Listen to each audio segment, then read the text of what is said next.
Hi friends, నేను అంబర్పేట ఆంటీని మళ్ళా మీ ముందుకు వచ్చిన. ఇవాళ నా కామెంట్స్ కేసీఆర్ కాక మీద అన్నట్టు. నువ్వు కేసీఆర్తో పెట్టుకోలేవు, కొంచెం జాగ్రత్త. పులి లెక్క అసెంబ్లీలో అడుగు పెడతావు అనుకున్నా, కానీ అసెంబ్లీకి పంగనామం పెట్టి మమ్మీ నీ బొక్కలు ఇడకొడతారే ఆపేసేయే. ఏ నువ్వు నోరుముయే, గిడ ఫ్లో పోతా ఉంటే ఇక చెప్పే కాక నువ్వు గట్లుండి కూడా నల్గొండల మీటింగ్ పెట్టి నాకు చేతనైనా కాకపోయినా నా కట్టె కాలే వరకు తెలంగాణకు అన్యాయం జరిగితే చివరి శ్వాస దాకా కూడా పులిలాగా లేచి కొట్లాడతా తప్ప పిల్లిలాగా ఉండను.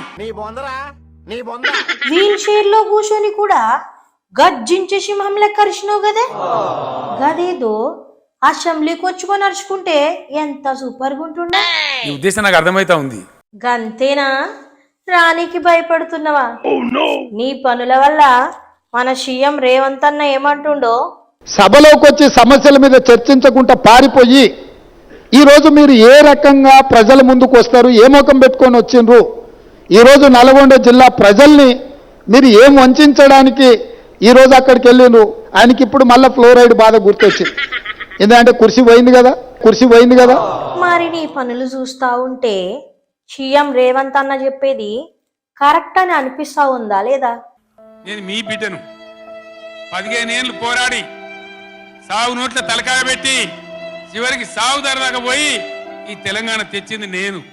ఏందో పులి నోట్లనే తలకాయ పెట్టి నీకు ఇన్ని తిప్పలు వస్తాయని అస్సలు అనుకోలే. పదవి పోయినా కూడా జనాలకి థ్యాంక్స్ చెప్పకపోతే ఎట్లా, అసెంబ్లీకి రాకపోతే ఎట్లనే కాక మస్తు చెప్పినావు మమ్మీ. అంబర్పేట ఆంటీతో గట్లుంటది మరి. జల్దీ ఛానల్ ని సబ్స్క్రైబ్ చేసుకోరి, గంట సింబల్ ఆన్ లో పెట్టుకురి. మా కమెంట్ల మీద మీకేమనిపించిందో కింద కమెంట్ చేయరి. ఉంటా మరి, బాయ్.